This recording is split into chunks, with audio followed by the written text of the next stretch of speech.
O te whatalo whatu I le malei fua mai o Samoa I whanunga le lei o le nei tai au.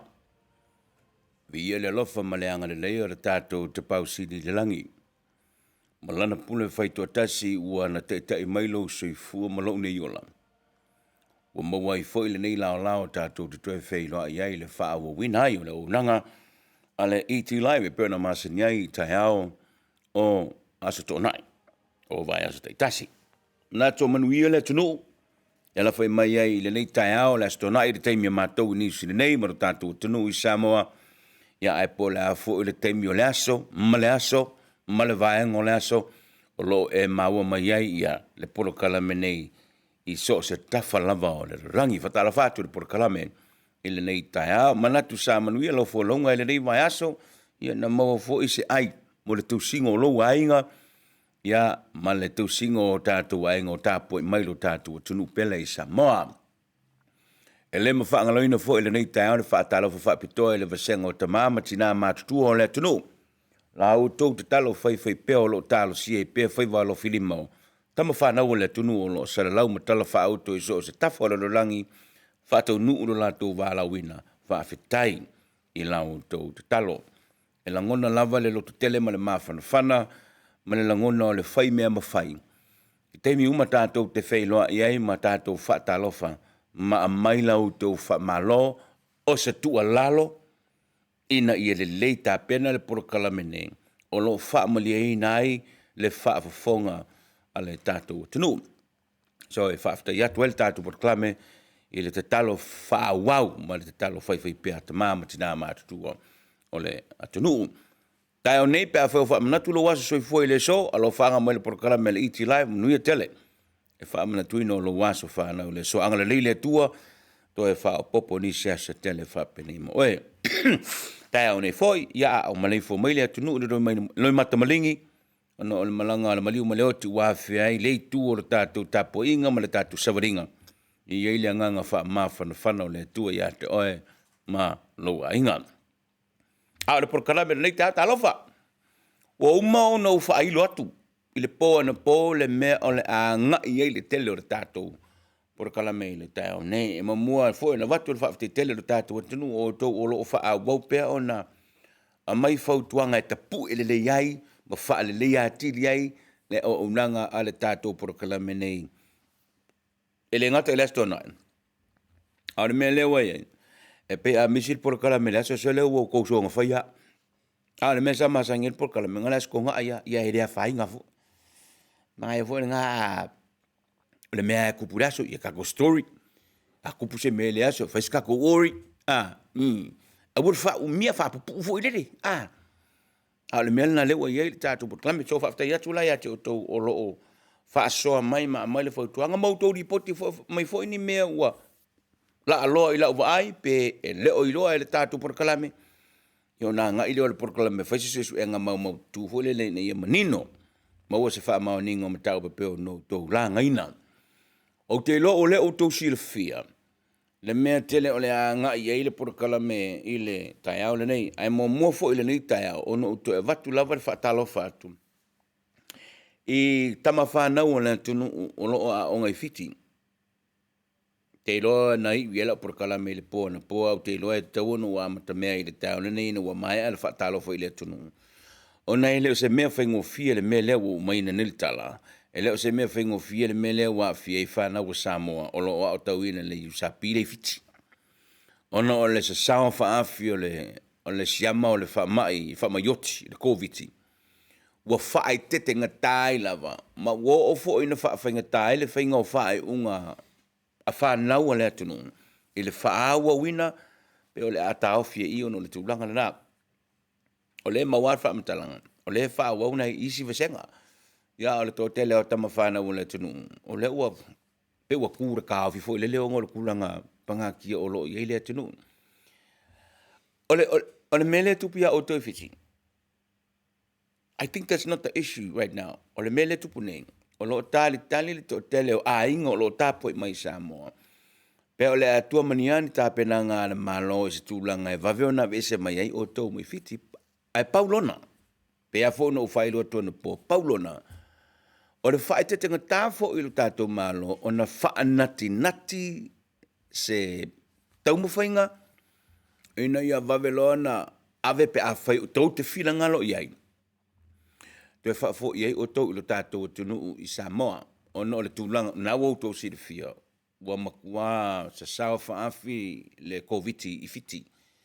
A o le whae te tenga e tūtu a ai ai lava lo tātou malo, mai lava i laso na matau na manu na nei whamai oti. O le whae te tenga o le tau whale atu o seisi tonu le tātou no, because e le tau mana o tātou e tau tupu le mele sa tupu i le misela. Pe o le whae te tenga tāla na. So o le tele lana o tu o te lo, o lo o mata e tu e nil tāpenanga le malo, ai mese fui o tau. Pe fo le mele no tala noa tua ena po. And o le tele o tau wa at a crossroad now. Lei loa pe o le ata au fie I a o mai ke mi o sa mo pe ata no o le aka au fie I ma o se uma lei ma ko nga se la ia mai le o se me foi fa pe o sa mo ku va so ko mai no it's going to take a long time. E kau in control le mele wa fie ni fiti. You know to am failen to talava no mo tato fa. Now but on that matter you need to be, to look after yourself. You need to look after yourself. Ole me foi ngai, e langa o ki o fa longo o fa se lockdown la kung. E se lockdown la kung o fa. Nga bevesi I le me au ke I fa longo o ka pungi uma fiki pe ole me ni sila sa fa paka lockdown le. Le me le ngoso mo fa long ka pe ko le finga banga. Nga fa mo ole me langa ko se lockdown ngi sila. Already ni sila fa. Ai o te lei whaalonga tula, o whaasara lau se lockdown na malo fiti, lockdown, mai le tunu, sa nei toe wheo ai. Le mene, wala whaamtalanga lau te maua. E se ale le distance, le me ai olo I whalolo e whakau, pūdar kankar mea ria. So, ia ono sai ma whone ma matalia, ma ia whae tete. Because the last thing we want to hear is e iai se tama whanau Samoa, wa fia I le whaama I ene pea le o le vikori, le se solo o le mea nai tutonu o le campus I USP. So, tai o nei au mai mo mai tama whanau o le tunu le usapi fiti bola, manatu o monuia o tau lianga le leo le tua, please look after yourself. Yeah, o le whatanoanga I le tau nei, o manatu, normally e amata le ma whatanonga ma le sunga pali tele. O na tau lunga le whatanonga ma se minsta po se simano tatu. Au o manatu le tau ne, whai si le swinga. Langa I tele le ma tapenanga ma le sunga pali tele. E se mai le mea o le awha anga I le talanoanga ma le fionga le tumate I palamia. Ai e se fo le mea la anga I le ma talanoanga ma le sunga pali tele. O le tau wha mala maina.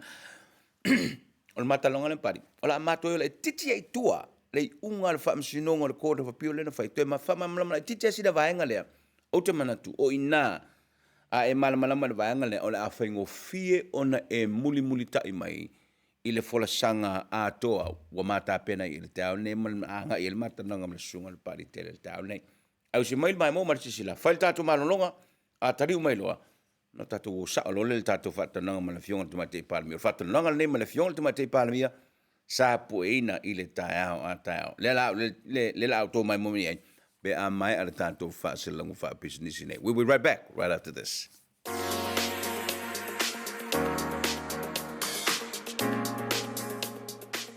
Welcome to 15 Thornton Street, Putaruru. My name is Tangalo Manase from Alche Hukaneo.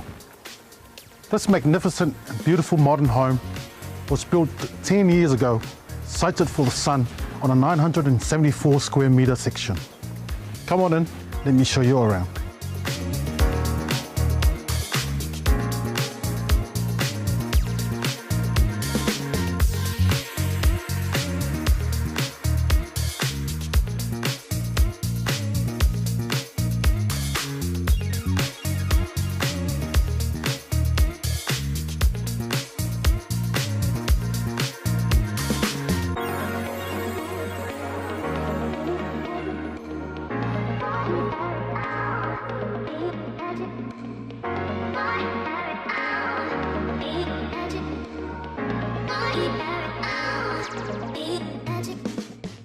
Well, now that you have seen this magnificent and beautiful family home, it's centrally located, 45 minutes from Rotorua, Tauranga, and it's only an hour drive to Hamilton. But not only that, it's only a couple of minutes from our local town centre. So come on, check out our open home on Saturday at 12 p.m. See you there. Talofa malo so foi la ofionga le tamai palamia. Ia, fatalo fatu nei tai o matango fia tui, malo soifua. Mole au le am taf sile nei tai la ofionga le tamai palamia watu famanianga le proklame o no le avano fa aulo mo o te lo lava na o tele lo topisi a ua fatanga singa taimi mo matou ini sile nei ia ma le tapu inga sa mo fafo mo le tunu la ofionga le tamai palamia. O le sa tele nei fa matalanga. E leu sul fono o tau na tau fia al parlamento le o tu la ila u fainga malo e o ine le ato se vai aso ai le fa longo ala tu no se fa se longo po a fe u su le fono al parlamento ala tu no Ia, le faftai. O le facilita wal na pe afu al tato malanga umile na sa wai. Ai mantua o tui. Ona ua fa maonia mai el fa iunga le fa masinonga. Foi le o apili ia le tau au fianga foi leo le asolu fulfa o me. Ia, olono winga. E mwhailona tātou whaitau. Ua tau au fia ia le palimene.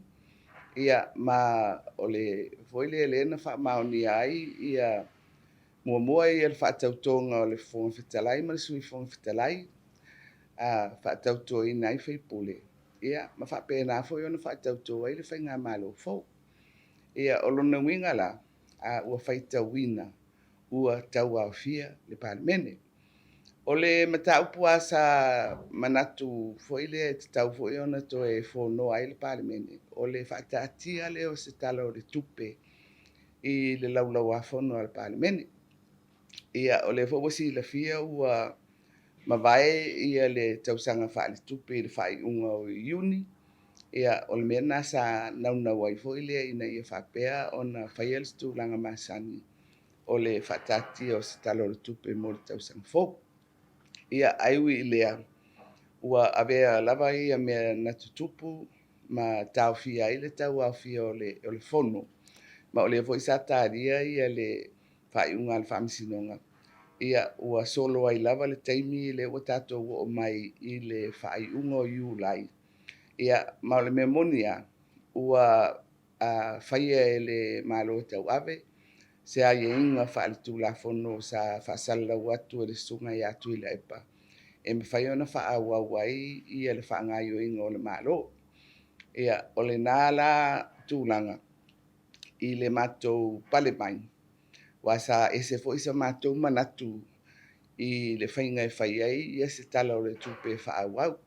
Sa e se manatu e whaongaina le vaenga o le tūla fono. E mawhai ona whaongaina ai le 25% o le tala o le tupe o le tausanga taluai. E ai peitai, ua ese le si whainga lea ua na whaatino e le whainga malo a tuila epa. O le matou pale mai la, o le ala e ngafa le pale mene le kapeneta. Talu lava ona matou ulu whale mai le asolua. Ma le foi lea au i ili, ma malama, e whai o le whainga lea na whai e le malo taluai. A o le malama foi i tape nanga a le ofisa o le tupe wa umana whataatia. E le ofisa o le tupe, le tala o le tupe fau. Ia, ma whapena foi ona matou tu ina atu iai.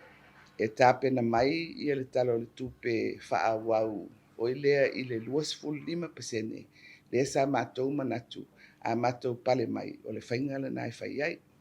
O le asola a tonu e maua le lei ai se tonu po fea po le a tonu le awala o le a whaua wai le tala o le tupe ma tape nai ia se tala autu e te tau ona whaataatia i lunga o le laulau a fono.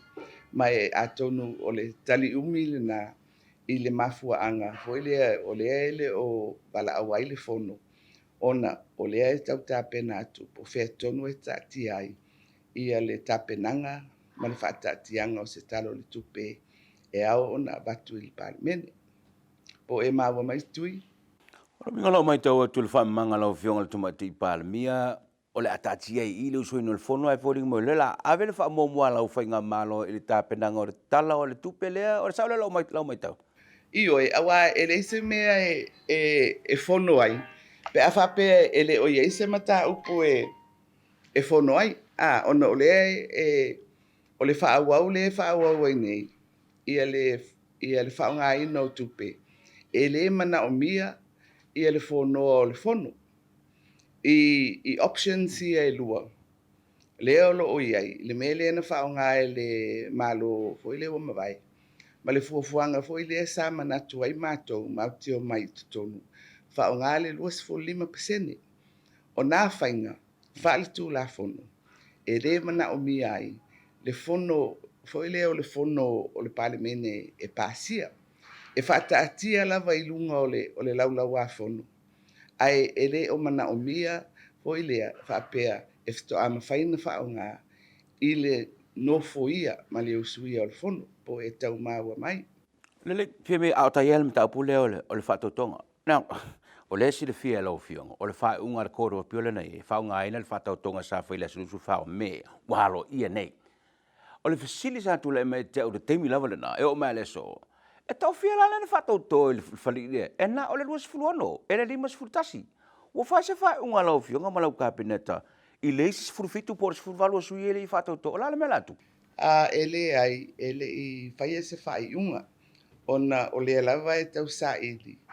O fea o le tūlafono e tati ai le mata upu lea.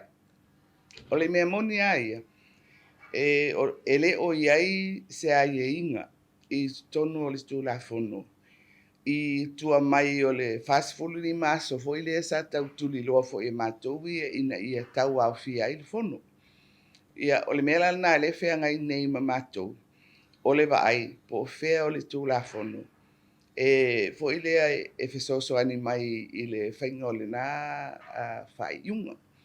Mai ia o le nātia fo ile tal no pela vai matou I le whawhaletui ale fast. Ia le anganga fo ile tatia ia whaipule. Ai e pei e li lifa se vainga ale vainga whaupu whai. Po ile I nofo ai tu malo ia sa whaia lato whiriwhiringa I sui whaipule ia. Ia o mea umana o lea e whelafulafo ai ai le mawhau whau. Ia matau sa ili e se au wala fo ile a tala whea ngai ma le tū la fono. Ia pe ale iai fo I se tū la fono o le ala tuai ngā whainga e te tau ona whaia. Le si tulanga le mata pola vale lau fionga ile tamata I palmi o le to watu pe tau de lifa lau firinga lo ma te tilo lau kapeneta ile amana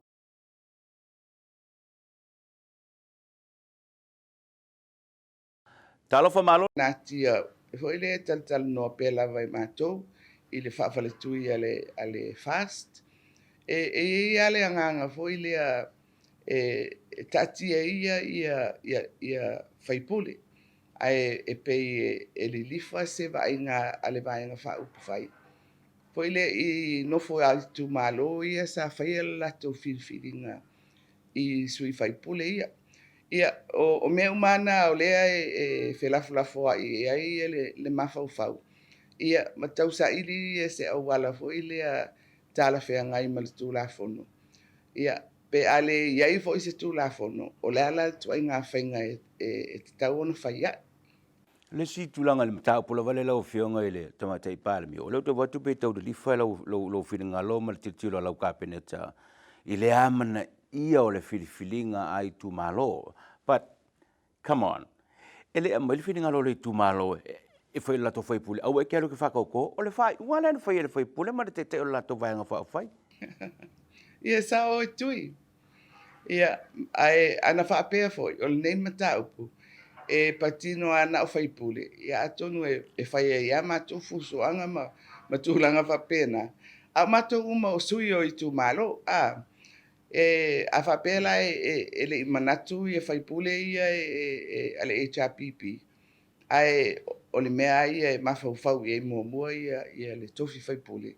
te pa mua i le tūmalo ma lona tiu te o ia o le tangata e tū e whaaleo se finangalo le tūmalo. Lau fionga. E na mai alo na whaulu whale lau fionga ma lau kabinete i ofisa. Ai manu lo maritala le wha mawai ngā le teitei whono. Ala komisi e pule la o whai ngā lue ngā le malo. Sa e si le fia le ngā yo inga lea ma le whai unga lea o whai le teitei whono o wha mawai nei? I o le asolua le na ulu whale ai le whai ngā malo fo. Ai o le aso ngā fua na sua tuai ai ono i lo whale. E moli atu ia lana tusi wha mawai. E, lasa si sila lau fionga. O ani tu ngā uma fuel wha mawai ngā le fionga le teitei whono. Polo soi fua malo lo ina pea? O le whamatalanga ai ono. O lona ia whamoe e tasi lana foi lea konkalate a tolu tausanga. Mai na whai ia lana konkalate ia mati.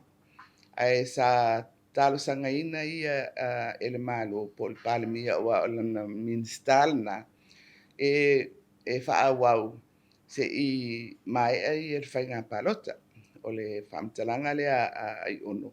Ia malona ngā whoilea e na alpaulea o lana term sa whamoe e ngā lue ai i le tofinga o le taitei whono o le komisi e pulea lea o whainga lue ngā malo. Whamoe leo fionga le tomati palemia.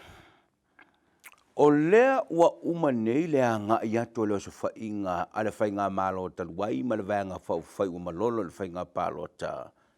I le vanga whai le fas ma lau fionga ma lau whainga malo. Au lea ua mata o nā ngā i leo so whainga i le whaamisinonga Samoa po le tutishu ya Samoa ale fasiri tele le fasiri me le tunu ia teo tui a e toi tala noa le tamatei palemia fasiri. O lea le mea ua tuai o nā mai se tari e lau fionga le tamatei palemia ma le whainga malo al fast. I leo so whainga le whaatutu a ngā i le tutishu ya Samoa. Mai lo whina ngalo.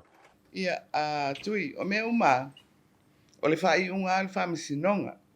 Ia, pei fo i o le tātou mta upu lea na au mai i le vai aso atu tuana i le finangalo ma le whai unga le whaamisinonga toe tārsanga.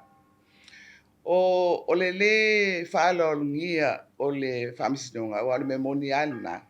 O le ua taatia nei i luma o le tūlafono sa mātou tārsanga i le mataupu lea. I mea fo i ua tutupu i le tuana. I le aloa ia o whaatonunga le whaamisinonga. I le mataupu lea o le tau au fianga o le palemene. Ia, o le fo i la ua whaupopo mai. Mai o le mea monia i le anganga. Fo i lea o le puipuia o le whaamisinonga. Masalo o le la to e whaupopo. Nisi mea uali e mai. O ngā yoinga, o whamatalanga. Ia ai, o le mea ai e tawana o mai ia moli mau. E whapenauna o na tu atu i luma o le whaamisinonga. Na alpau fo i le si tu o le tu atu i le vasenga o leo. Ina ia mautinoa le malupuipuia o ali ima tamaitai o le whaamisinonga. Ia ai maise fo ia le nofuanga o le whaamisinonga. Ai o le tūlanga lava ia o le epe i maua o lo fo i le wala au atu ia le vaenga ale HRPP fo i le whaini solo tite. Ia o le fo i ua mawai atu i si solo le tunu i so mātou manatu. O le winga lava lea o malo sauloto. Fo i lea vangana lava ua yeise tu la fono ua soli. Iai lava ia le avanoa ma le ai atau le tunu e whaleo ai se mea o iai le so lato finangalo. Ia e ui e wheese iai e tā ofi o tangata. Ai o leo te mau atu ia le fasili tui. I o le lava i mata i tu. Le o sufainga lea e anga i le whaamisinonga. Ia o pei o le sa iai le tau mawhainga lea na whai mō le komisi e pūlea le au whainga lue ngā le malo. Ia e pei e le isao whanga le leile nā mata upu. O le maita watu la, o le ua whai e le si whainga lea o ile ua tu fala we tele I tangata o le tunu. Ia o le sifo I mea tui e tauna malamlama I ai ia oe ma e o loo whaafonga, ma e o loo whaafisini mai e tauala mai I lau porkalame. E whamanatu atu, o le wa tātou wanga I atu e tātou pālota laiti. O le sifo I tūna o le mai tau mataituina. O le wa amata na whaile ngai o inga ale HRPP I le nā whamoe moe. A le alava e mataitu I tūlanga ia e ali e mai. Ia o le anganga lava ia e tuliloa ia le saunga le mua. O le tofi le mu o le atunu. Ia ma ia malupuipuia ia le mamalu o le whaamisinonga. Ona o le mele e te tau na whai, ia o le foi e vaai atu au ma le pule whaatonu. Ia o le foi e whai le ngā ruenga a le wasenga o leo ia. Lau vionga le tamate pāle mia. Walua lulu ao ea ma le sunga tui le epa. Ina ua solo muli se ma le whainga malo. Pa u whai se dua ipi kofe, pa u lua kalma o telefongi. Waku wha malo, ia manuelo tu le mai. Wa kupu ena ngā mea kalu mai ngā tula ilo ofisa lau vionga. Ia o le tali pupu tui e le ai. Na le paule fiso ta inga o tusi. Ina ua whaile whai unga I leso whareile. Ai po le sa ea na o atuai e se wheau tu umutu I a te au. O lo I eil tau sanga atu I la e pape mwhai o na tu umai ia le fitu o aso e tāpena e se ai. Ia ua tāpena fo I le mātou tusi a wā o le memoniale sa whatatali tūlanga masani. Fo I lea o le convention, fo I lea tui o le tu, fo I lea o lea ua whaia ina po ua maea le lātou ngā luenga. O I lātou ia e concede, o lātou lea e whaafsota I mai ma whapea mai ia. O lea la amatou se ese la foatu ia le whainga malo ma le tufinga. E le tupu la le mea na o le na ia le whiauna o atu I ate au I le whamoemoe lea e watu I aso e tolu. Ia ona mai fo I lea ia I ona o tusi mai lo lea. Whapea le lava le tu upepa o mata upu. O te le I whapea la o tali mai ia I fo I lea I se tūlanga I le fitu o aso. Na lo o whapea mai. Ia o lea wa I le whai. O le whai unga. O le afa o le wha o le aso whaleile. Ua tūla I mai le malo fau. Ma wa I se manatu. Fo I lea tāpena ese ia le malo tuai. I le whai unga o le aso whai ngā luenga o le aso ngafua e so ai. Ia o te manatu fo I lea I nā ua mawai le tolu aso. Ia o le mea moni ua tolu masina talo o na whaatūlanga mai pēa ia le nei mata upu I le whete tai o whai ngā malo. Ia ailonga e se a lava te leini mea tāpena ese. Ia mai o le mea moni a ia I le tūla fono. Ua tūla I mai le matou whai ngā malo I le afiafi o le aso whareile. Le ana whaatati ai le whai unga. Ia o la utusi mai la whapea nā. Ia na toe tali atu ai loa lea o tui la epa. Whapea ua lava lea. Oi, ia aena o whapea atu fo. Ia pe lea isi awa noa e whai isi matou whilo inga fo lea o lana kapeneta o le aso o muli. Ia ma le matou kapeneta I le ulu whale mai. Ia o se mea fo lea pe le se tūlanga masani I whai ngā malo. Ia o le fisanga inga fo o le tunu I tūlanga whaatu maanga. Ia au mai ia lana tali. Ia ele o se mea masani ia I le fisui inga o whai ngā malo. Ia ona tati ai lava lea whapena ai lea ele I maua se awa noa mate whasanga I ai pe whaise ma whaatalofa ele I whaifo se matala noa ngai lungo le telefoni. Ia olona winga tusa o la upu lea na whai I le afiafi o le stonai.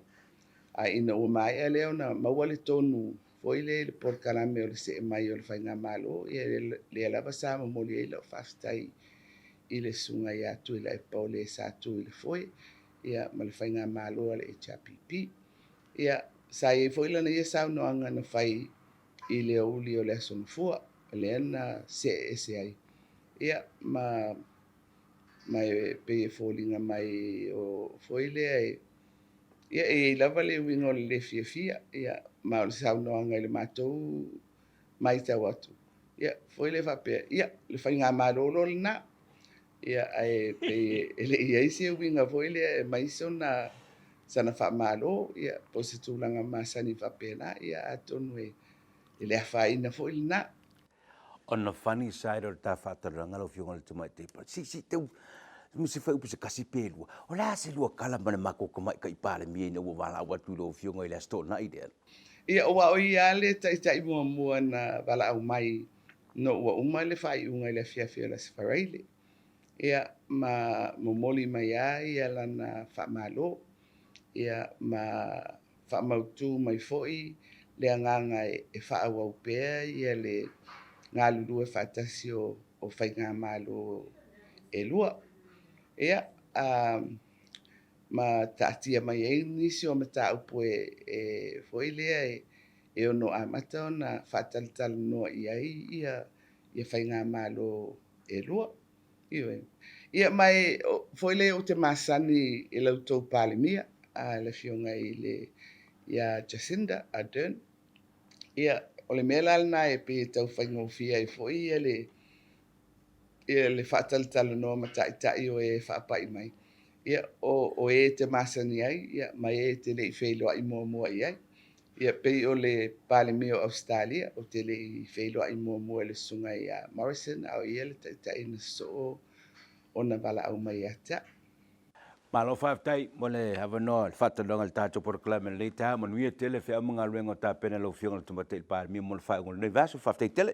Ia manuia foi le ngā luenga a tonu e foi sisiava no e whatalitala no ai. To faso e fua.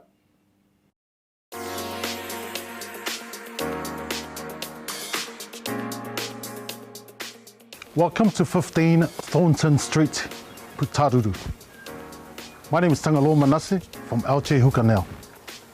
This magnificent and beautiful modern home was built 10 years ago, sited for the sun on a 974 square metre section. Come on in, let me show you around.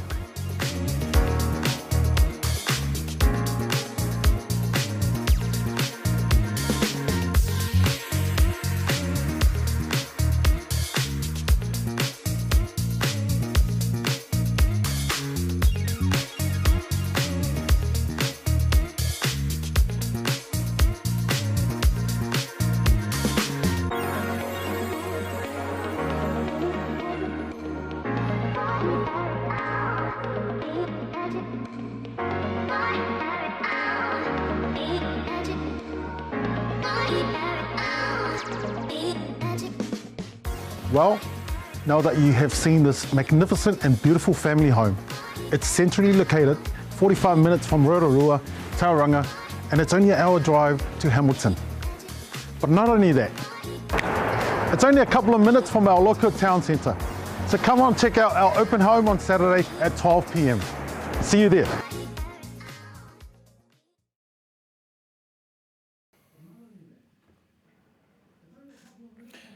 Le whatananga me le fionga i le tamaitai palemia, fionga le Sawhapito, fionga ia fia me na mi matawha. O le hulua i whatananga le na, a le proklame nei ale iti live, ma le fionga le tamaitai palemia, talu o na se i le ofisa o le atunu, i le tofi palemia ina wa mai ale teleo. Ia nai te sida fia, lu ngala alo a vaku au mai. Ale me sida ta whawhetai te ite ia, ua maua se malu. I le vaenga le ua no foia nei le ofisa o le whainga malo fau. Ma ua wha au la lātou tāpenanga i me ua manatu lātou e te tau na aveila lātou wha mua. Mea la vai sa o fia fasiri ai. O le pisa i le fono a le ua a kore vaso le no fua inga. A le mas le ua malamalama. Ua maila na wha malamalama malamanatu ua malama fo le tatu tunu le mele wa ave ia ile fa momo pe nei sa no o mal foko o manga usul foko o mal fa ko ya la le mela ku por fiku por sur valu le fa ya le vo sa mo le fio ngor ka palmia o se tema no le mata no ngam le sungal pari tele wa ele nga ka nga officidi nga mo fo mengo wala ya pari se kiluangi o ye me ke o misi la va ai ele fa violate nu tu la fon fa tu la fon sili re nu ya male tu la fon tu mau el mata ele le yar ka ko kilo pe yai po ka kia se kali nga ale ka ko kile yo ka ko kilo yai ya na ufa ma fo la fiong le mate par mi la na ye sile mata o pu pe na langa ina tatu proclame ya male tu langa na le sa ofisi sa e po mo se feiro inga male fionga male sunga tolepa fa se fatalofa ya manuelo no fo inga kwala ya masemea o afela tu pol mena tatu teleiloa e fakarkari pe na la wa tirchilo ye ile te fa tali el fa nga maro to mate palmi minoi le me anormal me o manatu la to tona vel fa mo o le tala o le tupe ala tunu a wa fai lu nga me ia ai ko foi me i ile tala o le tupe malo fa ngia iti live later sungal pari tele so fo manuel sungal pari tele ya va talo fa ma fa velo fo i lau to fa paloli na fiong tui e va pe fo ile ma malo le tato fa nga renga ti live ya pia ma fo i lau fa velo ai ma lau fa talo fa ile pa ia mal ma malo so tato o tunu ya po fe lava le tafa lo e ma mai ai ya tato po kalame nei tai ya so fo manu ia ma le langi ma fa tai mana ia lua fa tatanuanga ma le na sa u fa fongale sa u le tamate par mien le tai matango fie la na sauanga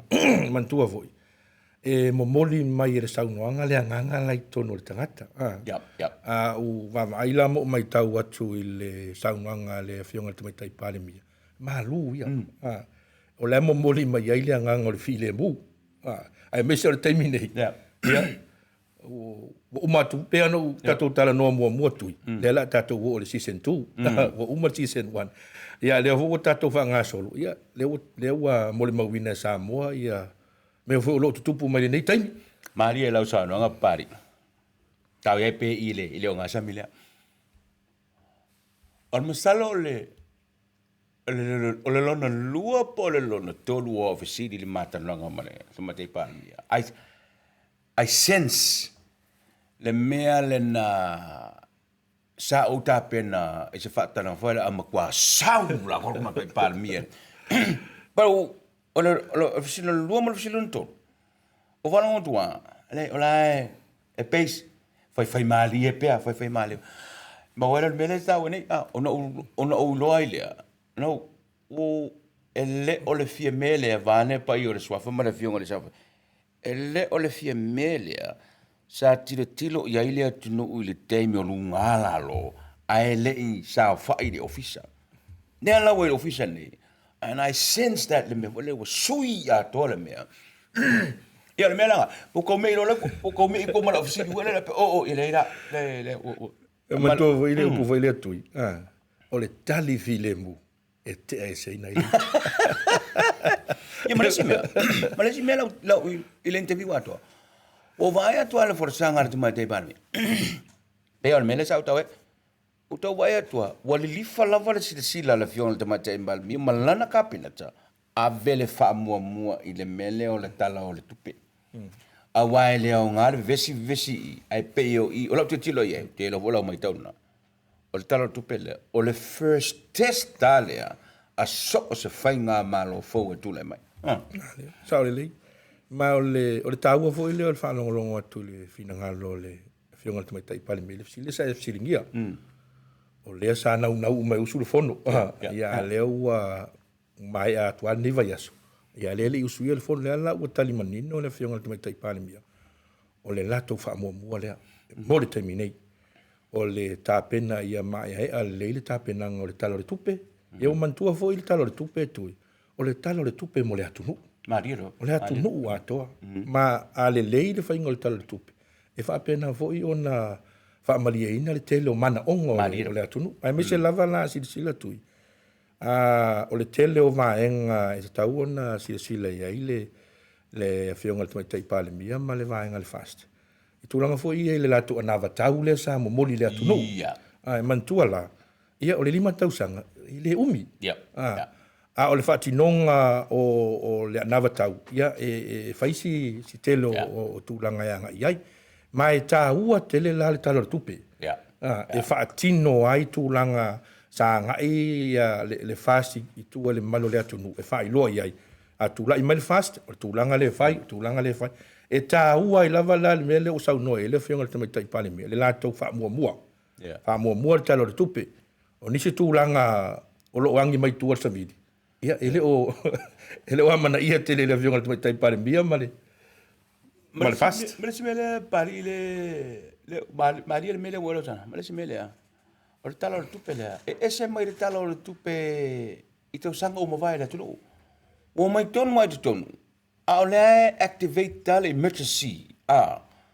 O lea la wa a ia wa upula kamainga leo ki wha ngai wa ia nei ia le a mata o ape foe mua ale fast il tape nanga o le talo le tupe. O no le activate tale fast. Ma le patche le na operate tele whainga malo taluai i le tolu masina o lea lava under emergency pero singa me walenkula e serkala ku pelea e sa ola so ngatui wa fu ai o le ulu i taimi le o tula i mai ai le tata o tunu e tulanga le sa ai e o foi la tulanga le fainga tala tupe o le ulu i taimi fu ni o sui ai fainga le tala tupe wa pe ona silofia e amatan fa tala no mai tala tupe ya perila ia ele yo ia yu la pasi el tala tupe fo ia fa tala no mai na el parliament ave foi le comité o tupe el parliament to e fa tala no to e foi mai foi el parliament o le process a tolena ale va ia tula ile fainga le o fa ile fionga tmita i parliament ma le kabineta o lai sila ile taimi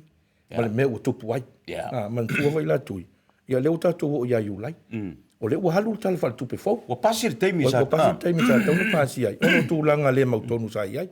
O le ala ua halu tau sanga wha tupe fau. Le lua afe lua tasi. Lua afe lua. Leo la, le wha mai anei ulai, wha solo tia au kuso.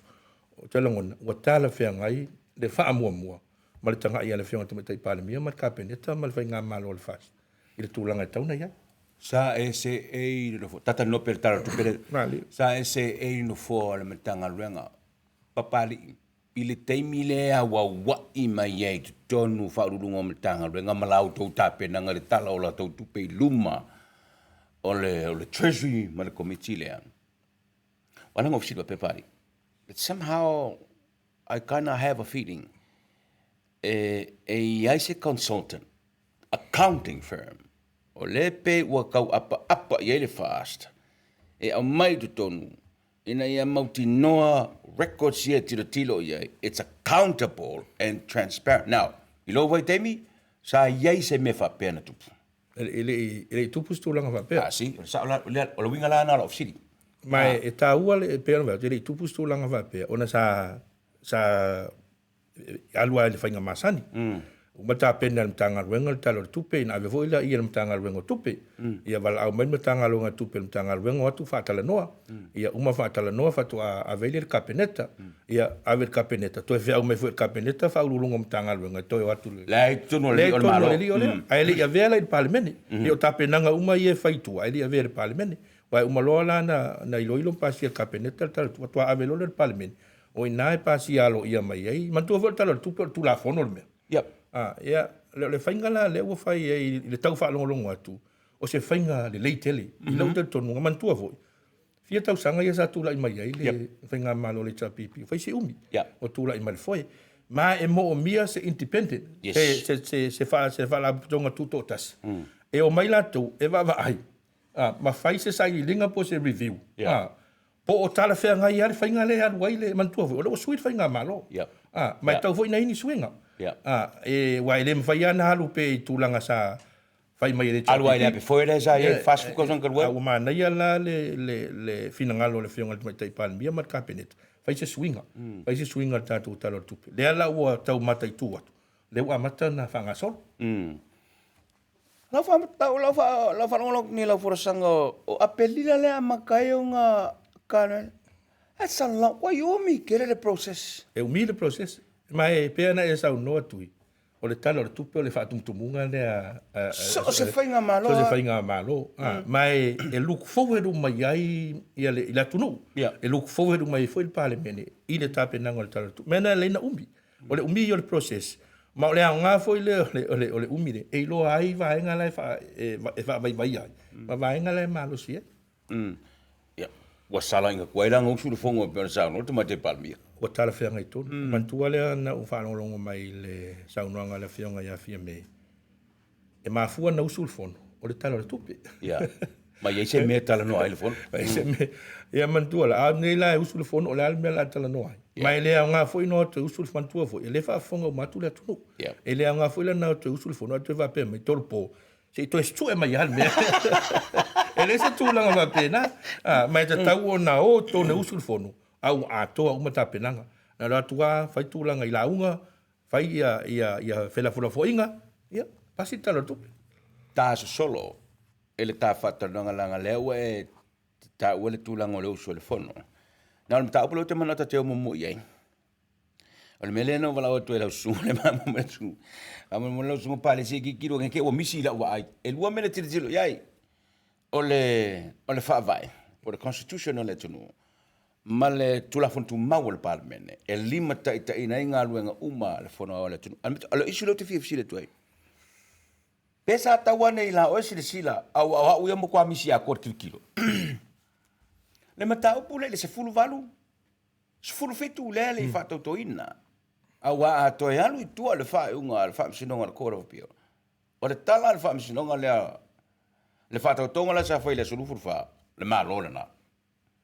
o le fesili lana o fesili le aso tonu ama le fia fila le sa fa unga le okay a fa le malo le na o le lua se fulu ono fa fe le si tu le wa a fa le di wina le fa unga le ko fa pio o le lua fulu ono le pau io sui foi pule ua fa atau to ina o pule kurkuri apu ua pe fa le ie pe la lo mango po fe la va sa fa ie o ua lokar farfong ua fa atau to fa fere le se fulu fikule ko na sa sila fa tai tui te longona ta amata mai ia fa unga le famsinonga pili ya na to mai atu nei mana tua vo itui o le tasi le o mafuanga na fa mao ni ai le famsinonga tasanga pili le fa tautonga le sa fa ila solusu fa ona fa mai le famsinonga tasanga pili o lai e fa mali ina le mata upulima lua le fa mai o le almea le tau tale le mata upulima lua le fa vai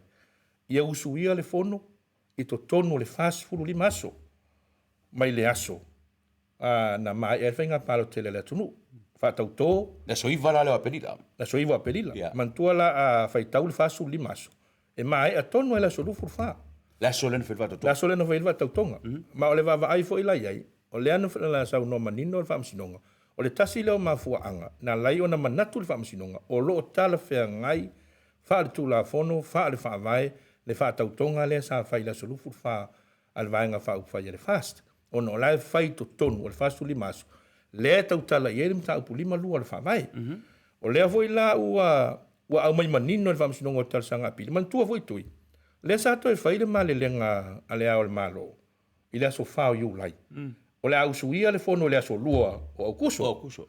Le alana mai manino le fina ngalo o le whamsinongo talasanga pili. E sori tu la fono to e sori whaavai le malelenga lea. E mafua ona sori tu la fono sori whaavai. Ona e le o iaise malo si anga o le ao le malo. I tua meo le fasfuru li maso. E to e wha iaise isi wha tautonga. La e tautala manino i ei whamsinongo talasanga pili. Le a foina tautala manino i ai wha ai unga whamsinonga mawarunga. Le sa wha ia me mai uni. Pari. Bora whawa. Koe fore ki ke kua. O le malo si anga, le ao, o le malo, e talo hai le fono o le palemene, e ta tau o na whaatino i to tonu o le pilota le faso li maso? Sao lele. Ele mai ai al whainga palota. O whawha mo il faso li maso e le ai? Ele ai. Elo iese malo si anga i lalo le whaamai. Lea na toe whaamanino mai ele. Mantua vai la. Le whai unga le whaamsinongo talasanga pili. Bo tolu ai i whai unga. Al whaamsinonga mawalunga. Wa whaamanino mai ai le mata upu lea. Ele iai se malo si anga o le ao le malo. E tua mai o le fast food li maso lea. E toi whai eisi si whaatautonga. O sui fidfilia. mai le whainga palo ta tele le atunu. Le sa tau tala iai le whamasinonga o tal sanga pili. Ona o mai le tūlanga leo e tuina mai ai le fasili tui. Wa le sau whanolongo mai fo i le saunoanga le a fionga te mai tai pāle mia. O lo o sila i le tūlanga whal tūla fono. E mantua fo i tui. Le mau le sa mai e whamasinonga o tal sanga pili. Le sa mai e le tūlanga lea. Ai longa sa iai se fina ngalo. O le fono whaavae. O le o sa mua se tūlanga. Le wo e teimili nei. Le ana whai mai e lo tūla fono whaavae. O le whamasinonga o tal sanga pili. Le ua topu. A o ai la e whaia. O ai e whaia le me le ua topu.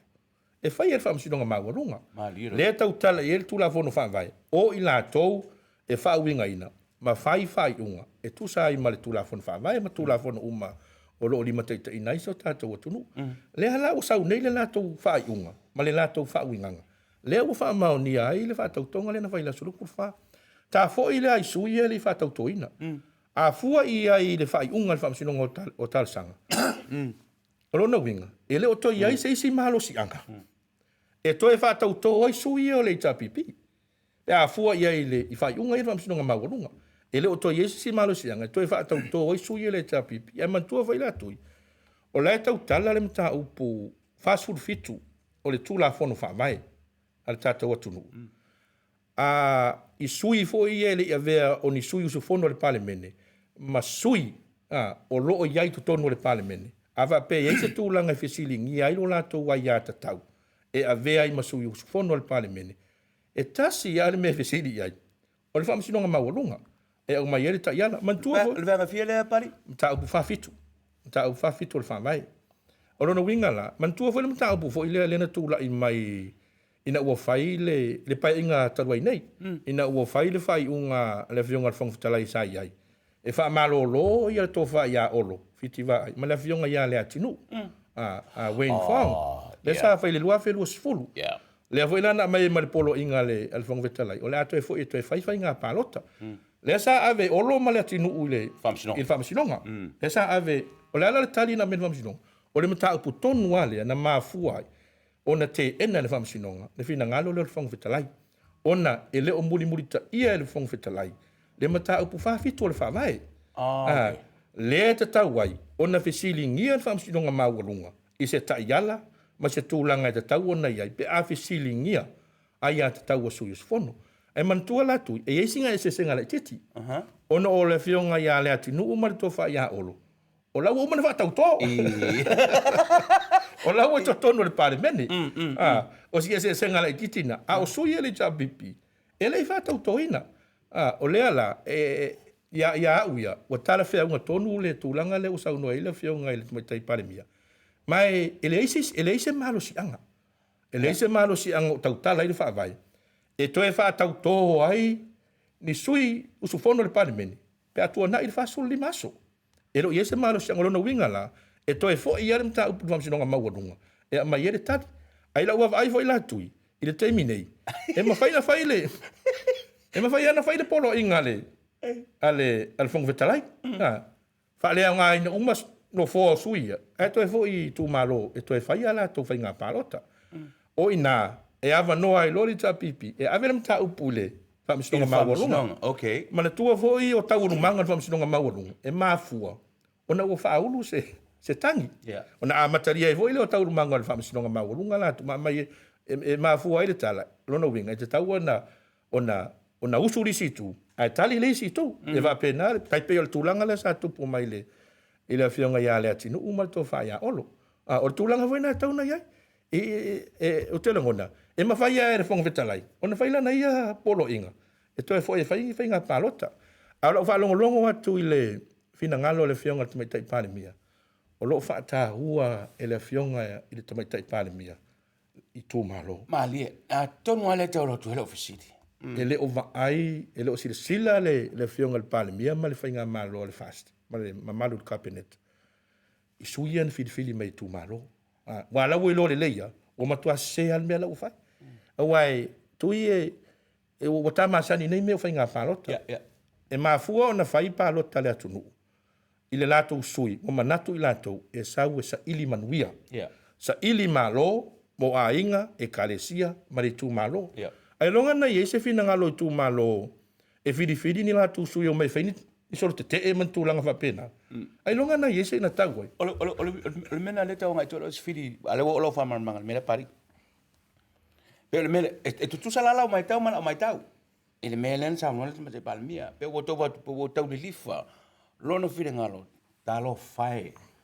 Ile fina ngalo le tūmalo, na palo tai le sui. Au lea ua whaale tonu i le mele, le nā laino ufsidi palmia. Wait a minute.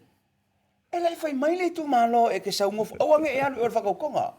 E le ai se tūmalo, e pālota se sui. Fai, au ake anu whakaukonga, ngā ar fai sorki, ke e arau mea fai, au a lava ange anu. E le se kumalo whape ngā. E na, o kongo fau mele o ko mau fau. Pei o le, it's a different heart. E ui inga ua ngunguru ko au i, a o le li lifaronga whingaro, kālo whae, i le kofi o le kumalo, e le ngaka, e le whai pure, o ka ngaka o le kumalo, kofi e le melea. Le wala inga le oraka me, wae, e le whakuru kumalo, kuku ngā, au e kia uri whakako, ngā le sorke ama, whai au ka wari keo ke winga mai, la unga ma, ai wangi aru whakako. Nā la o kunge i. E sa o le tui, o le tā ua na o whina ngalo na whionga, tuai tai pare mia. E le o whātau ina e la whionga tuai tai pare mia, sui o le tā pipi na whiri me tū malo. Le ue sauno tonua ia. La e whātau ua, ia le tū malo, ma le lātou whai ngā whiringa. O le, ma le tūlanga na, le loloto o tō whā. Le loloto o sila la whionga tuai tai pare mia, ma le malo kapeneta, ma le vanga vau whai al whasa. Fata ua fina ngalo. Yeah. Fata ua fina ngalo. O le atunu. Lea sa whaia mai whiwhiringa. O lea fwai lau manino. O le ala e whai unga a lea whionga te mai tai pāle mia, ma le kāpeneta, ma le fast. E whata tau le tūlanga i le... Ia i la tau e le whata utoina. O le wha vai rea. O le peisinga. E wha vai i lunga i le tangatangai i tūmalo. I don't know, pari.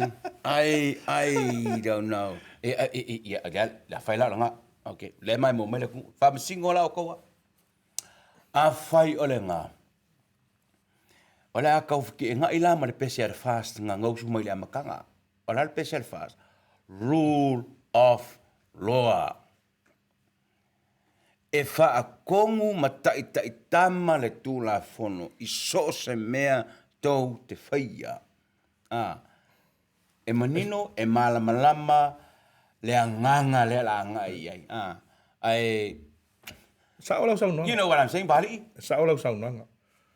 O le ase fai unga fai, peo no fai atu. O le ua mai fina ngalo le whiunga tumai tai pāle mia. I le mele e tanga i eilan tau, uti se tā ua.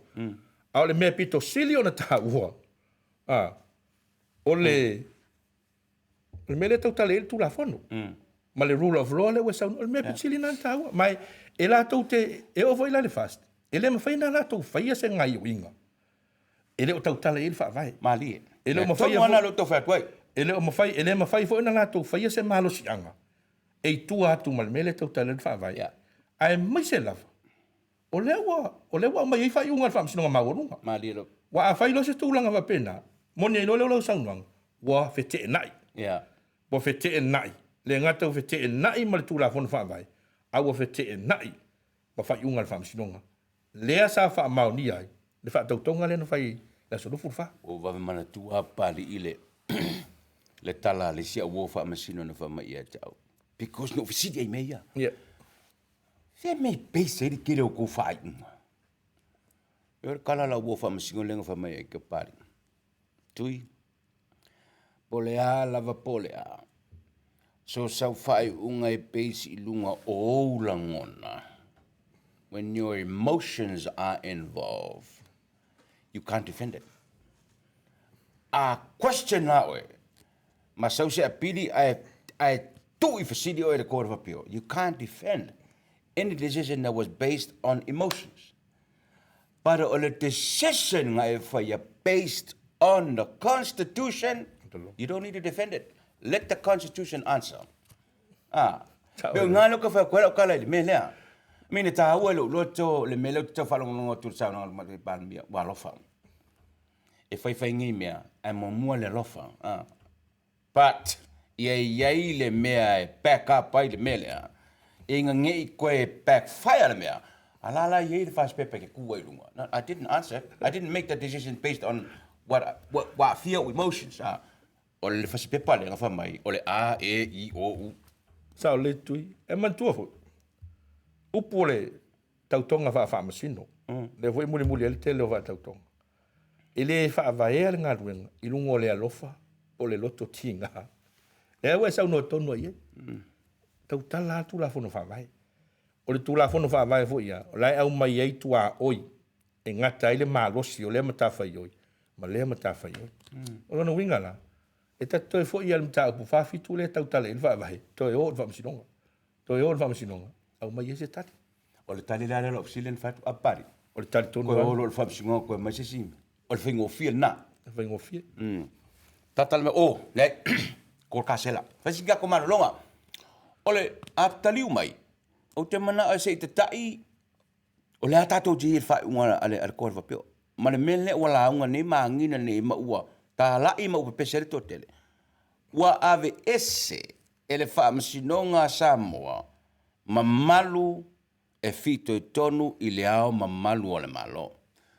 Wa? Ia, se, koe ringi fola u koko mas. Fasika ko malong koe foi mai. Ka ko avau le mena. We'll be right back.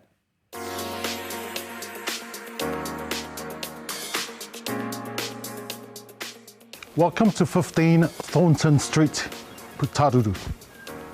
My name is Tangalo Manase from LJ Hukaneo. This magnificent and beautiful modern home was built 10 years ago, sited for the sun on a 974 square meter section. Come on in, let me show you around.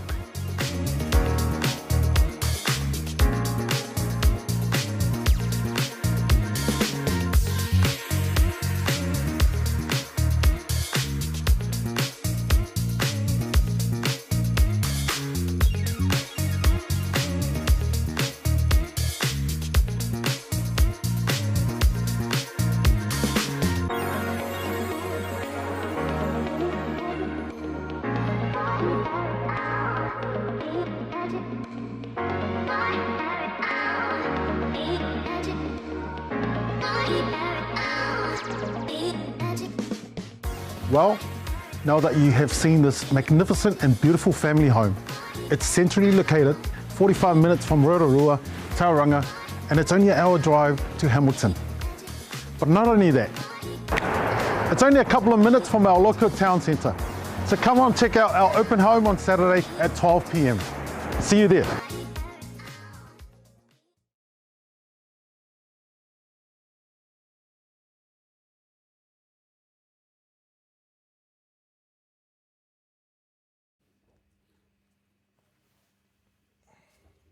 Toi wha wau le, por kala me le nei tai ap.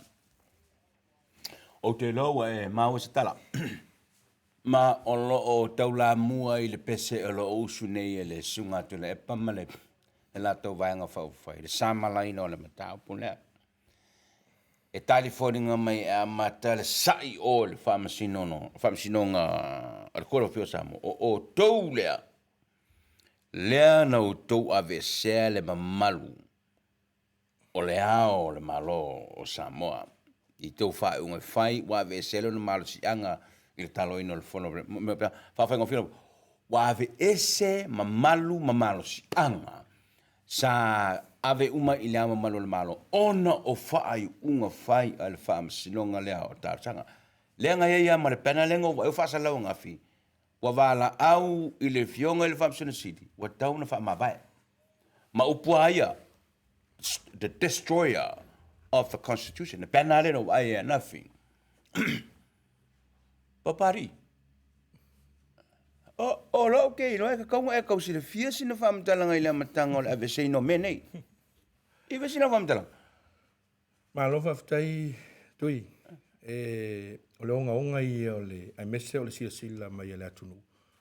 Ia, le sa tatu mo le mawina uma sa unuanga le sunga tu le epa. Ia manisi o sui le tapipi. Ia nga I tonu le mta upu le we sa uno mai ai. Ia manisi o mau ia sa alu te ele ana nafi. O va pe ave esea le famasinonga. Ma malu, ma matafa ioi. a le ao le malo i lalo le whaavai. O le fesili atu i le tula i mele mawhauwhau. Se i sila ne lava, po o iai se iota, po se upu a le whaamsinonga maualunga, po le whaamsinonga apiri o whaapea mai iai, bo solo i sea le vaenga leo le whaavai. Ele ai ma se upu a le whaamsinonga o whaapea mai, o lato ave sea. Se foi upu, po se upu, po se vaenga, po se mata upu, o le whaavai. Pauan ngā luenga le sa whae whaamsinonga apili, ma le whaamsinonga maualunga. O le whaawinganga o le whaavai. O nā tātou e fōi al tūlanga le separation of powers tui. E le ai se malo si anga o le whaamasinonga. La tau te ave sea ai se vaenga o se tūla whono. Okay. E le ai se authority al whaamsinonga e whapena. Ma la tau te le mawhaia. O na ave sea se upu, po se vaenga, po se matai tusi o le tūla whono. Le whaavai lea. Whaavai nā. Le whai lai muli ta ia ele whaamasinonga mauarunga. O le winga nā lau sili. Se i tanga ia ne lava. Po iei se upo le whaavai. Po iei se mata whai oi o le ao le malo. Ua ave ese. Mai e le whaamasinonga mauarunga. I lalo le whaavai. O le tari ele ai. O le whaawinganga le na whaawinga i ele whaamasinonga. Le whaatautonga le sa whai i laso lufu le whaalvanga whai le fast. O la sa whaawinga o le la tauti ute tonu le nai lalo le whaavai. That's their job. Interpret. Interpret whaawinga le tula fono whaavai. O le removinga o se vaenga me tula fono whaavai. No. No. Ele o se tiute nā o le whaamasinonga. Tiute nā o le palemene. Tiute nā o le palemene.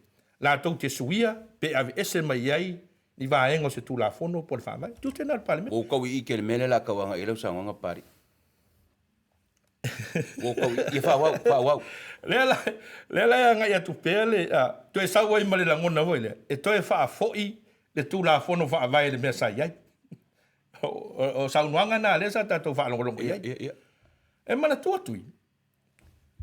Ai sila nei le 5 tausanga le sa tula i mai ai le, ina ua iai le majority le, vaenga wha uwhai le ta pipi. O le ulua i taimi lea, ua matua i tele ya swinga. Le tula fono wha vai. Mantua fono tula fono wha vai. E se a sui. E se a suia.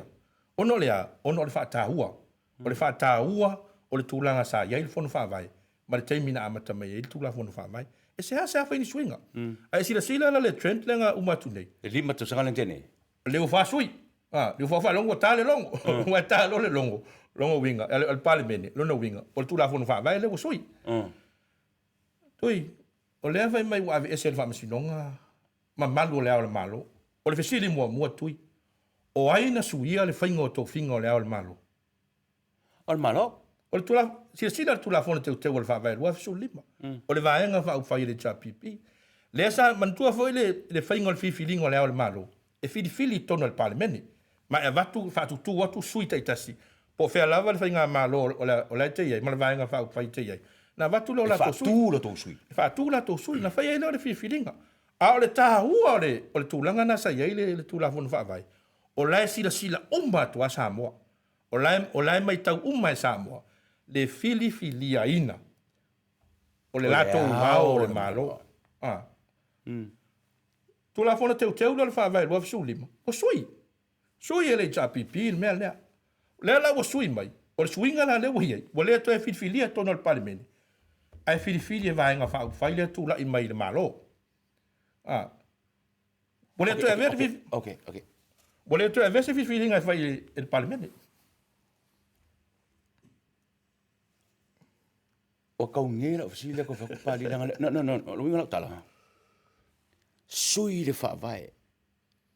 From memory, o le mea sui e le whaavai.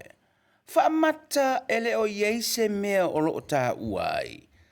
A sui loa se whai upo le whaavai. Whawhera kung, e kaunga whisiri la kung. Nā tonua. O le winga la, o le vanga lua la whisiri.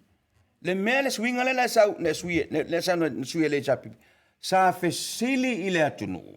Ona o le mele la sui, e a fiai le tofinga o le ao o lona malo. That's my question. O swinga nā tui, e le whisiri ngia tunu. Ai sa whaonga, mantua fo i sa unuanga al sunga tuila e paltaimina sa tula i mai i suinga i al tula fon whamai. O fina ngalo tu maro, le mo moli mai o lato sui fai puli. No. Yes, i tātou wa senga, e matua le ftau ia? No. E matua le ftau ia? Au le tūlanga sa wele fono whawe mantua, a iai ni suinga te tele wa be fai whawe. E ave le atunu, le wa pālanga le referendum. Yeah. E ave le atunu, fe silingia se fina ngalo le atunu. Na mai la ia na whaida o suinga le tūla fono whawe. O ina sui ar tūlanga na. Sui ar venga malo le tapipi. Bo le fe silingia le atunu, ai amana ia le lua vai tolu, o sui usu fono o le palimene. E sui ar whawe. Se sila le suinga. Tatala noa pela i suinga le fai ona le o maile na to mau. Wa ave ese fa masinonga ma malo le ao le malo. Sila le suinga le sa fa lua fe sulima. Wa pe no fai atu. Ma na ye tu langa sa yai. Wa na tu malo lo sunga mali toa. So mai lo male a fionga le tama inga le fionga ya tu pua. Fionga ya tu. O le finga na sa fa yai. Sa fili fa atasi e suyo le pare mene. Ma sa moli mawina umai sa moa. O mai lola ina wa mai le taimi o le fionga ia i le tui atua. Fai loa le cha pipi le swinga lea. O le al swinga. E le to e filfilia el pale mene lea o le malo. E fili mato fia. E le vaenga fa upu fai. O lo tu la i mai e pu lea le malo. Sila lai le faingo le to finga o le fionga ia tui mali fano. Le tu la i mai nei. Na ona fili o le cha pipi le la to foi fa fale tui. A mai le la to sui. Tu le fai pepa, ave le fonga fetalai. O fonga me fonga fetalai. I le teimi. O le tato wa o le malo le o iai. O fea lo iere mamalu. O fea o iere mamalu. O le wa vesea. O le wa vesea. Mantua voi. E le o, tato te lo ilo hatu le fai ngā fifiringa le sa fai le tapipi. Po o ini sui na vatu lai mai. E tato te lo ilo hatu. Ona sa fai, sa fai voi lea pi e fai na voi na va confidential. Ele ilo hatu le tunu. O te ia o manuele naso. O fofonga me la fionga le fonga talai. O le ao le malo la yai. Ele se fit feeling sa fai tono le. O le palimene. Ile mea tuai sa yai. Le ala wo soi. O le vesili la. O ile avesea. O isa avesea ma malo le ao le malo.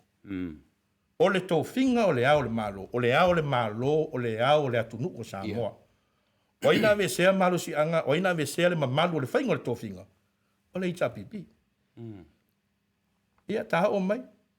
O le tūlanga ua maasani e tatu atunu. A wha alupe le ao le malo. Ao mamalu o le malo. A wha Britania, His Highness.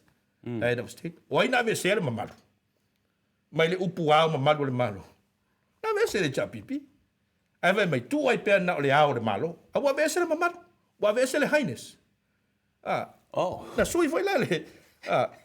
O le mafuanga lo tala noa tutu i tūlanga ia. O ne e langona le mafatia. O aina avesea. Aina avesea. E le o le whamasinonga. E le o le whamasinonga. E le o le whamasinonga. A le o ofi siringia o le whamasinonga na avesea. E ai. Sila ia o tau tūla fono no tau pasia. Yeah. Ave ese le mamalu o le whainga o le fifilinga o le ao le malo. Ave ese le upu mamalu mai le ao le malo. Ia, vai atu alfa fonga mele sunu. O ai nei tina, masiofo. O vese foi upu masiofo. E tu ia ni fale tua. Man tua so ia. A fio mai la fio ngai atu ia tua, ma la fio ngai atu pua. Il temo tu la mai leo al malo. Fio mai la fio ngai leo malo al malo, ma lau masiofo. La masiofo. O le terminei, a tu e fa lupe.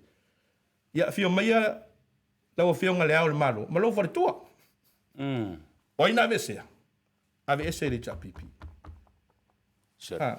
Fa masino mai la le atunu. O lea wa lafo hane ve me o le fa masino nga wa vesea. No. Le ai ma se upu ale fa masino nga. Wa ave se se va enga po se matafa yoi. O le au le malo le la lo fa mai. O ina vesea. Ave ese fa nga malo le chapipi. Awa o le mea o le pesela na o le ufa fonga i nele atunu. O le whamasinonga lava o tōu ia. Le ua se a le ua manino neile. Whafonga mai le atunu la forsanga pari. E le aila. O le whamasinonga wha aliliu tu la fonu e tu sauna whaasino mai e le whaavae. o le ave ese o ngi fai upu mangi maka i kusi le whaavai o le mea ngai fai le parmena. Le lana tupu. I le lima tau sanga taruai. So le la se mela e koe pese mai fua me wa vese o ko wale nga vese. E o le si tu ta watu. O le mea sai ai. E tu woti le tofi o le au le malo. Malielo, malielo. O ina ave ser tu langana. Ave se le chapipi e tu iai. Na o le lua hapa e inga. Ai a uma voi lau lima tau sanga mua e le to e fitfidia oe. E uma ina oe. Ai a wha ua wau lisi lima tau sanga. O na uma e leina. E le mwhaina to e fitfidia pe to e tofia oe. Ai to tonu fo le sfur tau sanga na. Ai te ua maua pelo ma losi le anga i lumana. E le ma whaia o na to e tofia oe le au le malo. Se sila la lau whionga tui papui puia. Ai a e whamasino mai Samoa. O ma malu na. O ma malu na. O tofinga, o filifilinga. Ma le umia ina o le tofi o le hao le malo. Alo, whaaftau manino le matalawai. Koe kasi eska ko maralonga leo, komerciala. O le matale ia o... Se o lau post lenga whaire po leo. Wa leilo e au kalifisiri. Le se kau wha mau fisiri al kokele o kou. Le post al sunga al pali tele na whaia. Tika al po le so tofi? Ia, al po le stofi. Po le stofi na whaile post. Wha mamla mai... Le tūna fono o le tangata e fiu la vale le whamsingonga. Whale maralonga foi mai. O la unga po au lape e ono lave la vele tangata e fiu la vale i le whamsingonga mana whaunga. We'll be right back right after this.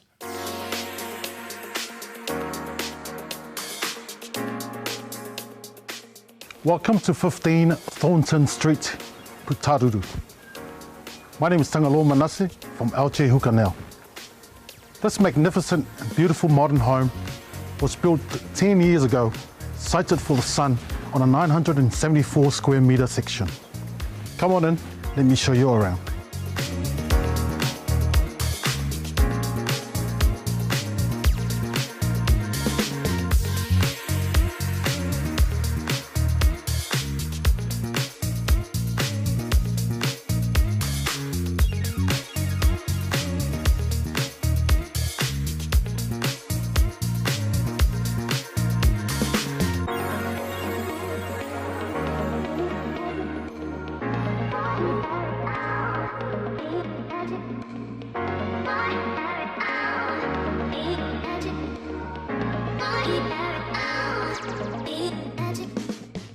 Well, now that you have seen this magnificent and beautiful family home, it's centrally located, 45 minutes from Rotorua, Tauranga, and it's only an hour drive to Hamilton. But not only that, it's only a couple of minutes from our local town centre. So come on, check out our open home on Saturday at 12 p.m. See you there. O leisi le mea na angina fo i le launga tu le epa i le tūlanga mātanga. O le tilitilo mai o malo i fafo. I le tūlanga ua iai le tātou tinu. Ma leisi mea. O lo angina pe le forasanga le sāwe mparamia. Le whai ngā malo ua tūlai mai. Ua tofi e le wha masinonga. Ai sa e ila kala sa fai. No. E se lau ki kiro le mele, au ki facility pe lo fingalo. E le kofia e le whaamasingonga, le whai ngā malo.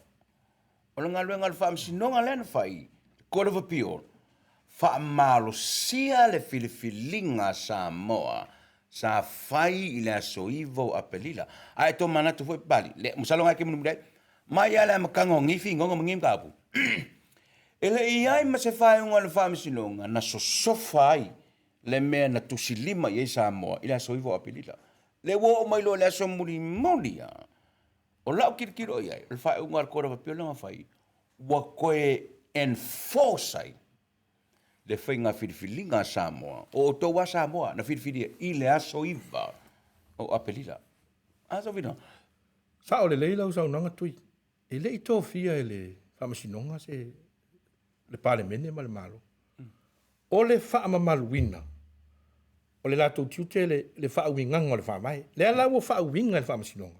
Sau le whaawinganga le whamasinonga. O le whaatautonga le na whaila sulufu whao me. O lo o tusa hai, ma le tūlafon whawai. Nai manino. Ele i tofia le whamsinonga. Na tofia le atunu. Lana pale meni. Whaataua, ma whaama maruina. Ele whaama sinonga maurunga. E ala ilana whaiunga. Nai matua i manino a. Le voi la sa hanginga tui. Te tasi foi o saunga sunga tui le. E pae meise ia. Ia sui o le chapipi. E whaatale noa mai. Fe me ua ulangia. Ua ulangia mai atunu uma malo i whafo. Le tūlanga le wei nei le malo Samoa. Ona o tof, o sa whainga maro o tofi al whamsino? O tofi al whamsino. Tui. O le taimi a na umai na lau le unga al whamsinonga. O lea wa manu malo o wha maonia le wha tautonga le sa whaila sulufu wha. Alu atu loa le wha malo al Palmia New Zealand. New Zealand mua. New Zealand na mua. Ma hea le wha malo ale whionga al Palmia New Zealand. A matalonga ngā sol atu. Sau ma Australia. Sau ma Fiji. Ma whaurulunga umo atu nuu o le larulangi. Tele atu. Eo ai a Saina, Japani, Amerika. Peritania. E o foi lai whala putonga te tele ia isa moa le United Nations. A malo au whatasi ma malo tau pulenga. Le wa watu malatu whamana. Ina ua maea. Le unga le whamsinonga. O le ale mea tau mei ina. Le whaaloa rongia. E malo ia. E atu nuu ia. O le whai unga le whamsinonga. Mantua voi tui. O tai eo atu nuu. E iaia la tau whautua whapitoa tau tū la whono. Mai o te langona. Sa mua whesiri ia i tai la tunu. O le asa utanga i le. I le whai unga le whamsinonga le asa mua. Ia. O le ala le mafuanga na le na whai mai le wha malo. E mafua o na whai mai le wha malo. O na ua talia e tai ia le whai unga le whamsinonga. O lai tonu ma wha maoni. O le whesiri la. O ila le ulangia. Ulangia lava i la tau. Sa tu la i mai le foe. I le tai ingo le atunu. O la tau na le ulangia. E man tua vole tala vole atui. A whai lava e negative lau vai. Po le alava la se mea positive. E negative va halon tonu unga i lau vai. E lei masisi mea mwhaina te tiro mai e. E lei masisi mea mwhaina ne whaia. E lei hava nau mei upu fui lea. E te whiwa e wha susulu atu le malamalama. A whaia e pongisa. E pongisa lava. O lona winga la. Ta tia ia o la tau fina ngalo. Faitalia la tau po fe fa ele la tau sai. Faitalia foi la tau ma la tau te o lo fe nei. Ai pe tui pe o la vale se lau ma se lau solo te fai. E le ma fai ona suia ai fai unga al famsi nonga le wai. Yeah. E le ma fai ona suia ai fai unga. Le ka wa ko silpari le wo si male ke le Na tonua. Ile pasi male sa. Pasi male. Sa fai to ino le fon fa mai. Le tu. Le tu. Ia, le sa fa fonga ma mori ma uma le atu nu. Upu. Upu e lafo ina i whamasino. Ma le whamasinonga. Tā lo whae. Ale vesili. Ni sainga pongi ko lea. O tupu hoi matamali o le atu nu. Ia. Tama whanau a Samoa. O moni ai le upo le atu nu. Ua toe pū ale wa au tia. Ia tia. Tulanga nā leo tula i mei nei. Talo whae na ia tunu i vavo. Tai o malo ma tunu i vavo. E lato o pongi ma momoli atu le wha malo. I le whionga le tamai tai pānemia. Malana whai ngā malo o tula i mei nei. A le ase lato tanga i le tanga i atu i vavo. O le na nea. Le lato wha malo. I le whionga le tamai tai pānemia. Ono tūlanga i e tupu mai. Wama ai atu i TV ma tūlanga i solo te elai whai. Pali fa mo sei o le la ofisina tu le te bisa e se el no fo o le CEO o le tanga be nang le sa fo ele fam langa tu le paia ko finga umai fa uru ke le al malo e kofi al malo mo bua pa mia fo fa klai male fam sin city what fa pe aula fa pe aula kilo pali o le al malo e wha mamaluina ma wha maonia le tō whinga. Pat e le ko fia e se ao se malo. Se palemia, se whonga whekalai, ma se wha msingo siri. Sa e se ilm tanga luenga. La tō whinga le wha msingo siri sa e. Ia, O i tofia. O le tofi, o takaren kofia. Ah. O le palemia. E winga na Ai lo. whaamamalu, ma whaamaunia. E le ao le malo, o le process le na. Mai sa o ai lau saunoanga tui. O le, ua, e le aia ma se tō whinga e a watu. E whapea mai le ao le malo. Ko eo koe whai mai kou. O le a lava tō whinga e a watu. E saini a le ao le malo. Le a lai sa o ai lau saunoanga. O le upu nai tauna avei, whaamamalu, ma whaamaunia. A o le whaingo tō whinga. E whai ai la tō lai, tai pei lau le whaamasirisili.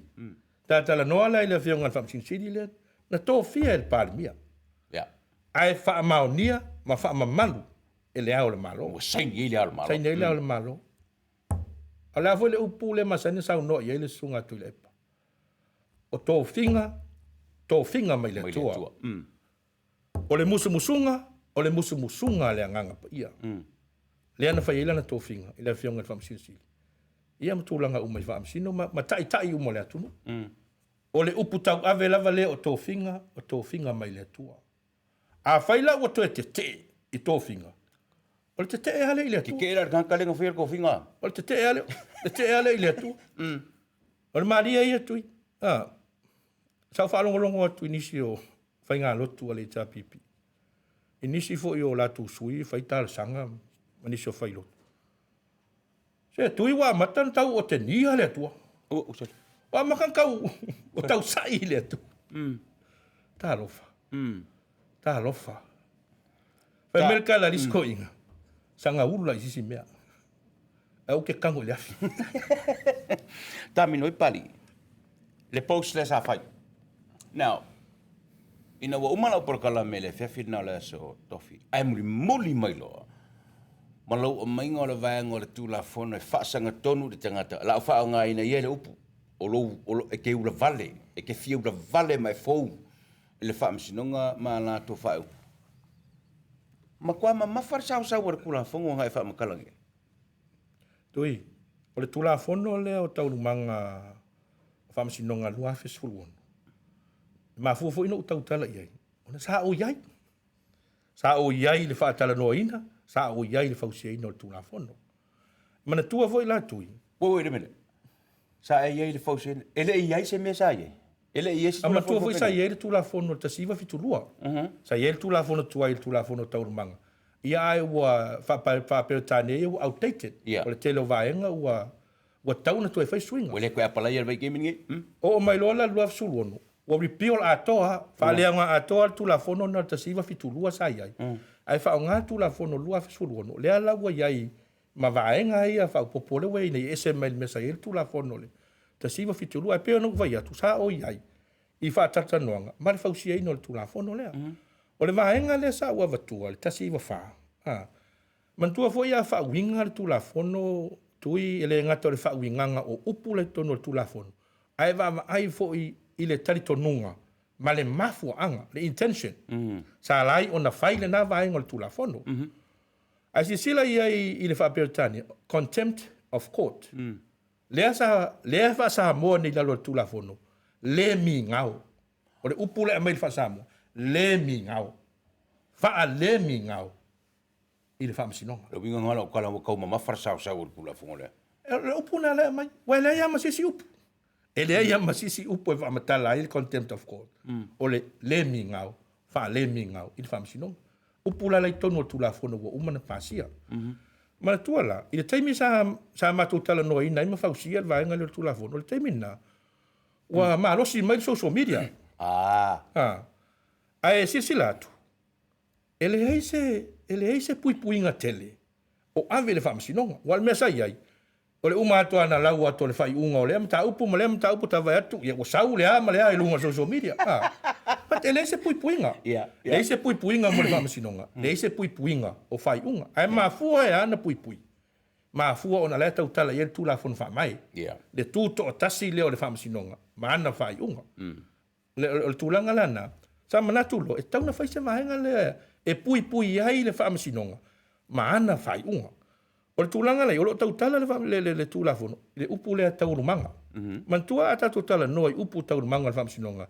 E te tala noa before, during, and after. Okay. Before proceedings, during proceedings and after proceedings.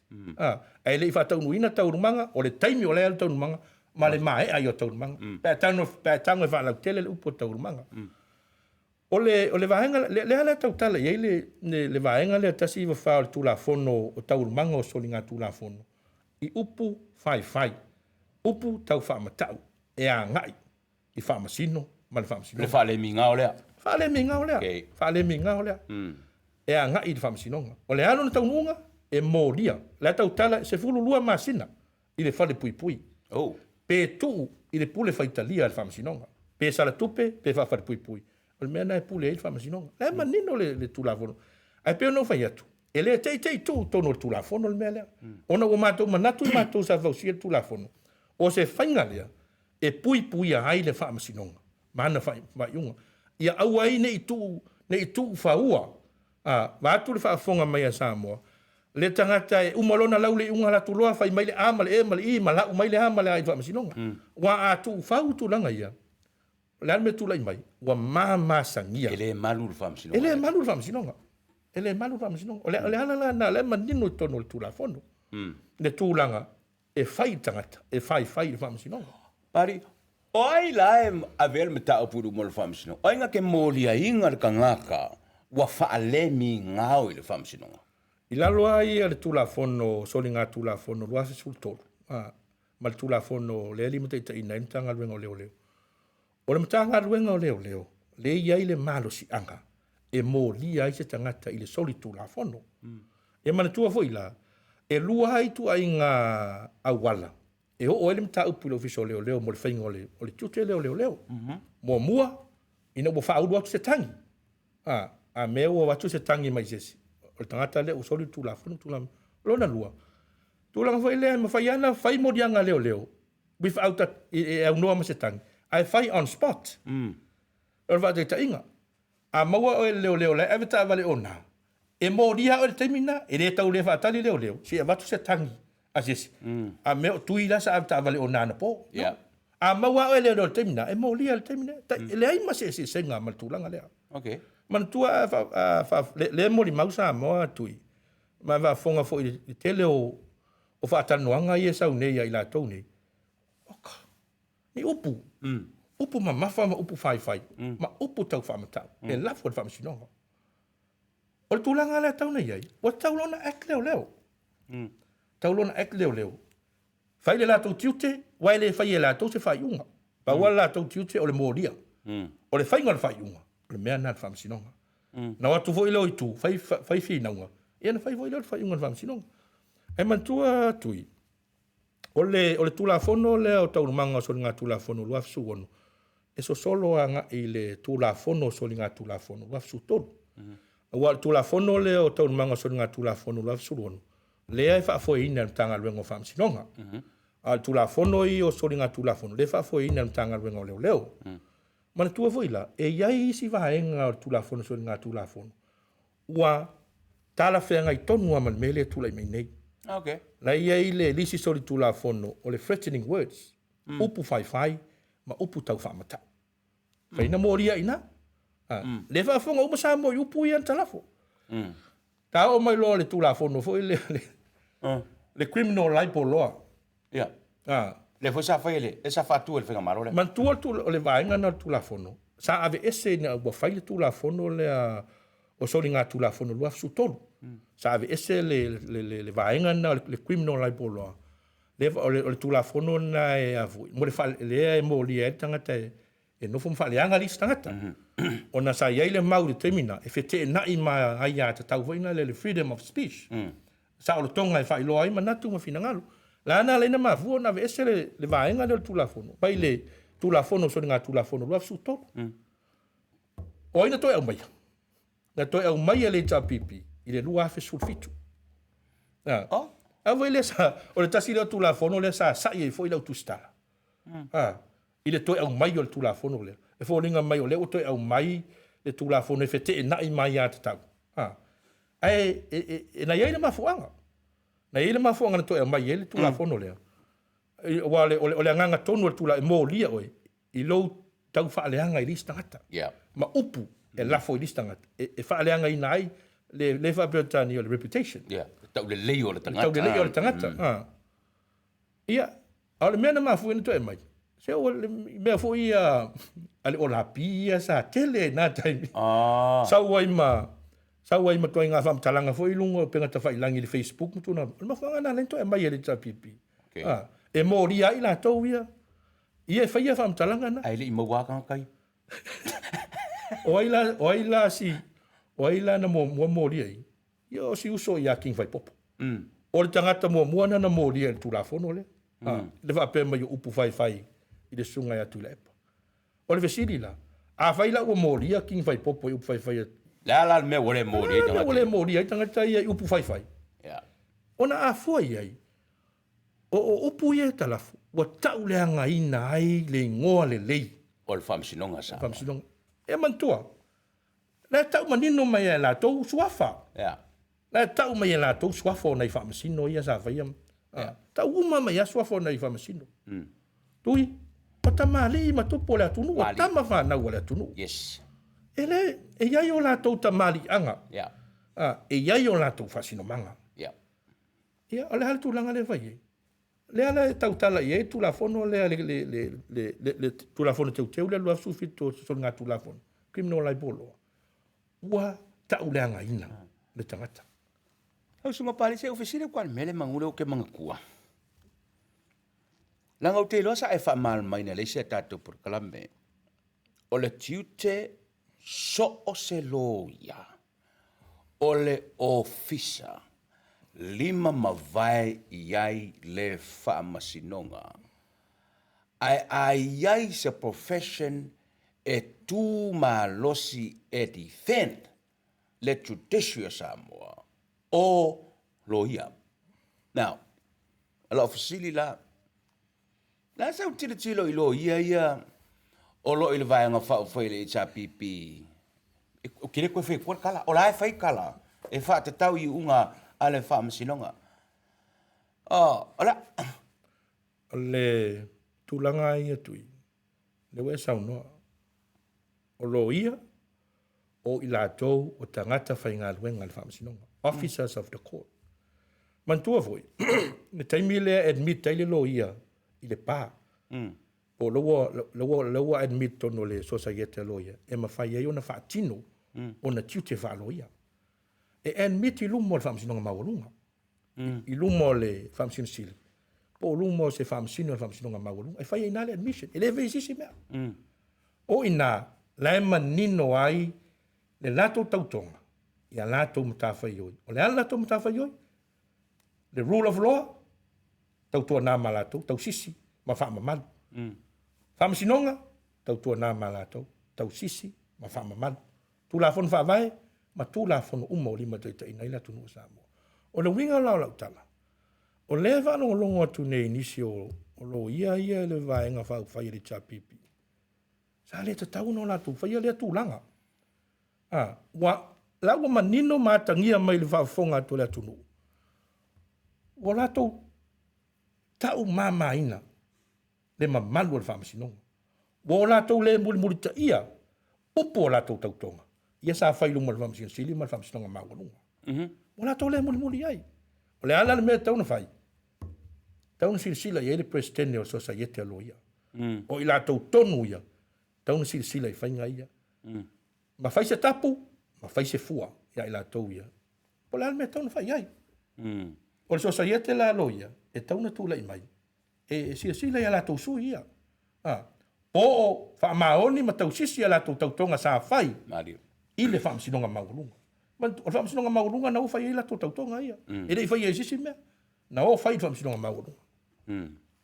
Malo, whaafitai. Ono le tātai mila usunga le pali te leisi vaenga te manatu e. Ngor tā mei nu te le tā sia tutoe. Lei, whaafitai tui. Whaafitai mo le tā whaasoa i le nei. Tai au, ma ua matango fia fo i mea uma. O le anganga ia o atu langa o lo tula i mai le vai tau ia tatou talo pea tatou maua pea le toa fi le mo ia la o tula i mai ia le fionga te mai tai pale mia ia ma le fai ngā malo atono lai la wa ia la tou ia tulanga uma e le fa foi no le malo ia e mo le atu le anganga le fa tai ma le fa malo i le tapo inga si o tātou atunu. Ia atonu fo i to i nisi vaenga tātou toi whelo ia. Ia e manuia tele lau tapo inga le nei aso. Ia wa pia fo i lalo atu mo le sapati a tai au. Whaftai. Le sunga i pari tele. Mo le taulunga ino le tātou por klame malau sirisila mai mo mai fo i le rei tai ma taupu. Sa langa ina manatu ua lava taoso mo oe. Ua maua se malama maanga i le taatianga o mataupu ma whaamatalanga o ma sa whaamanino i le nei tai au. Ia, o le mea le iai, you know? Umanga pese mai o, pese aku maua, pese mai o, pese aku maua, ia.